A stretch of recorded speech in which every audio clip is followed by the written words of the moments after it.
Alireza Firouzja is reeling. He suffered a gut punch last game against Magnus Carlsen. It was a drawn king and pawn endgame, but he couldn't keep the distant opposition. He lost the game, and Magnus clinches first place with a round to spare at Norway Chess 2020. So this is the final round. Alireza's still vying for first place. He's battling it out with Levon and Fabi. Can he clinch it? He's playing Jan-Krzysztof Duda. He's got the white pieces here. Let's see what happens. So he kicks off with knight f3.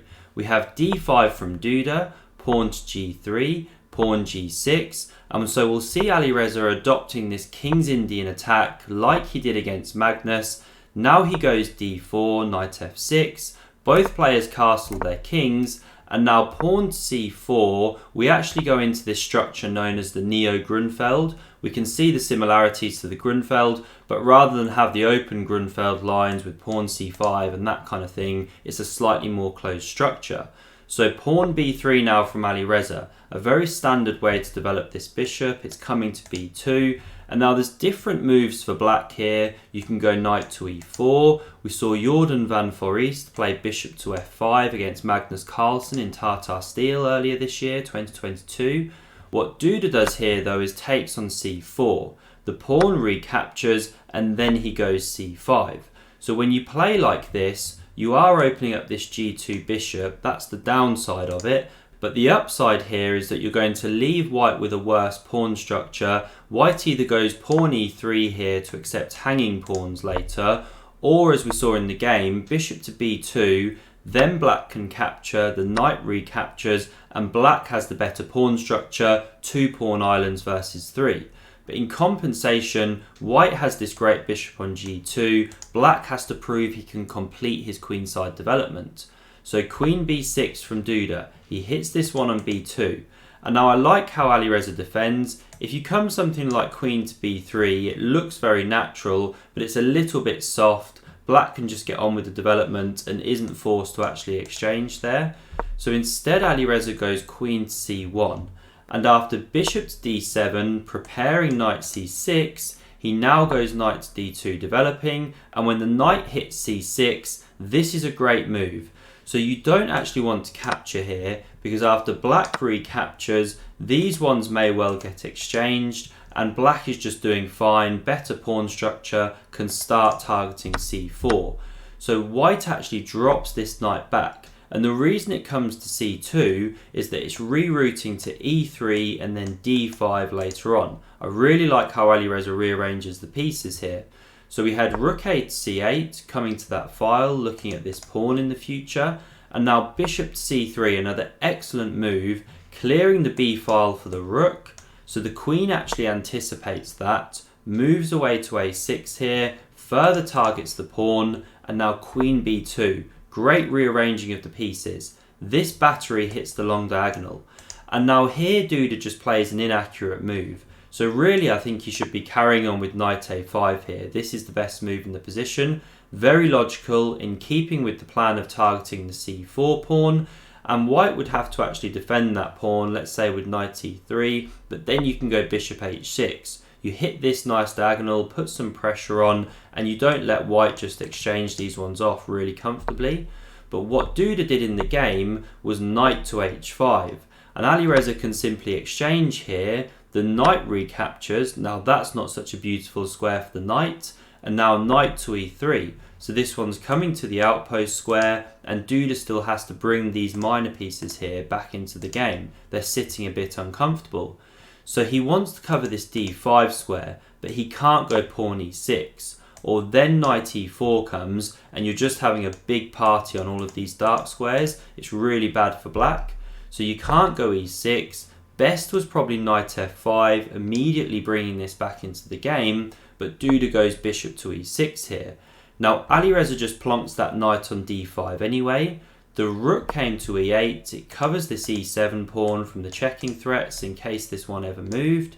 Now this rook came to the c file, defending the weakness, knight a5 anyway, and pawn e3 from Alireza. A great move, covering d4, but more importantly you actually open up this diagonal for the bishop in the future. and this pawn's actually immune. So if you take this one, white can simply recapture, the rook takes, and then you've got this fork on c7 at the end. So the tactics just aren't working here. The pieces for white are too well placed. So Duda can't take there, and best here was actually queen to d6. This is an important move because you cover this a3 square. Now the white queen can't sit there, which we saw in the game, pressuring here, but also pressuring this e7 pawn.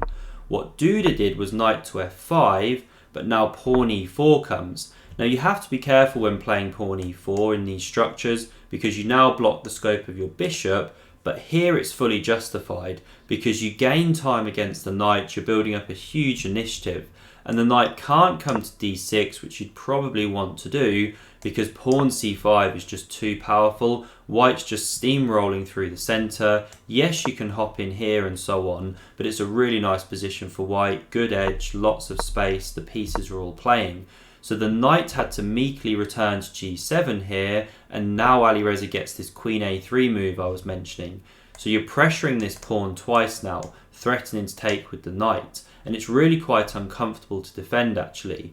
So knight c6 was played to cover it. It is the best move, but now Alireza of course has pleasant options. He can swap the queens. You can also actually drop the queen back, say to b2, and just keep pressure in the position. But Alireza plays very simply, swaps these queens off here, the pawn recaptures, and now goes f4. And he's just got this great endgame here. Black's still got this problem piece. This is a dominant knight, really nice edge. So king f8 played, covers the e7 pawn, king f2, this rook came to the d file, this rook came to the open b file, and now knight to e8 from Duda, a good move, looking to bring that one back into the game, king e3, but now Duda stutters, so he should really just carry on bringing this knight back into the game, say with knight f6. And the reason this is such a great move in the position, I mean white's still better after this, is that you now have a few threats. So for example, you're threatening to go knight g4 check, winning this pawn. If white covers that with h3, then there's this positional idea of knight d7 to c5. You can see that knight's improved. So white would really have to take, the pawn can recapture, and okay, black's improved their position, they've gotten rid of that bad knight for this one, the knight might come to d4 one day, white's still better, but okay, better for black. But what Duda did was f6. Now he's trying to tuck the bishop away, so after pawn a3 just covering b4 some more, bishop f7, he does tuck that one back, release the e-pawn, but now Alireza gets bishop to h3, hitting that diagonal which the bishop just left, and still this knight hasn't gone anywhere, so not the right order to do things in. Pawn e6 played, kicks the knight, it comes back into b4. Now if you capture, you give white these lovely connected pawns, so instead a5 was played, Alireza chopped here, the rook recaptured, and he kicked on with pawn to c5. Gives this knight a nice square in future, we note. Lots of pleasant options for Alireza now. So this knight still needs to get back into the game. Now it can't come to d6, so it comes to c7, and the knee-jerk reaction here is to go rook to b7, invading, hitting those pieces, but then knight a6 comes, hitting this pawn. It's a bit annoying.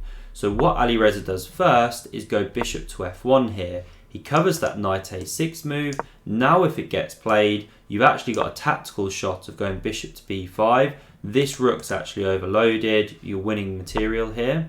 So we didn't have knight to a6. Instead, Duda goes e5, and it's hard to actually play good moves here. So he wants to open up this bishop, of course, but now Alireza has a very simple continuation, captures on e5, pawn recaptures, and knight f3. Suddenly black's created another weakness. This pawn's actually really difficult to defend. I mean, if you try something like rook e8, for example, as well as looking very passive, white can go, say, bishop to h3. You're looking to hit this d7 square. Say you block that one with the natural bishop e6. Well, then you've blocked the defense of the pawn. We pick up here. We're hitting your rook, so you don't have time to take the bishop. Just no good for black. All the tactics are working for white. So instead, Duda tried this trickier move, bishop to e8. And his whole idea is that if white captures here, he'll go rook to e6. Now he's got pressure down the e-file, especially on the e4 pawn. The bishop's coming to c6, you know, this sort of thing. White's still better, but it's some play for black.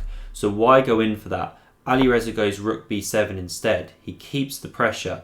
And now the knight comes round to e6, but this is no good because Alireza has a very pleasant choice. He can take on a7, h7, can even pick up on e5. So he goes for this a pawn here, and now Duda actually blunders. So best was takes with the rook here, and the game goes on, but white is still a lot better. And I can see why he didn't do this. Pieces are coming off the board, less opportunities for counterplay. He takes with the knight, but now this rook is actually getting overloaded, defending the knight, because after knight takes on e5, hitting that rook, it comes to f6. This was Duda's idea, so that if white takes here on c5, black picks up on f1, and okay, game goes on, white's still better. But what he'd actually missed is that after rook to f6, you can just go knight to g4 even. And now where is that rook going? It has to move away, the knight's still attacked. Duda had actually just had enough at this point. They're right at time control. He resigned, and Alireza takes outright second place at Norway Chess 2020. Is this a sign of things to come in the candidates in June? Well, we'll soon see. If you enjoyed this video, do subscribe to the channel to never miss one. To see my whole Norway Chess playlist, click here. And if you do want to donate to the channel, support the videos, then please do so using the link below. Thanks very much for your support, and I'll see you soon on the next series.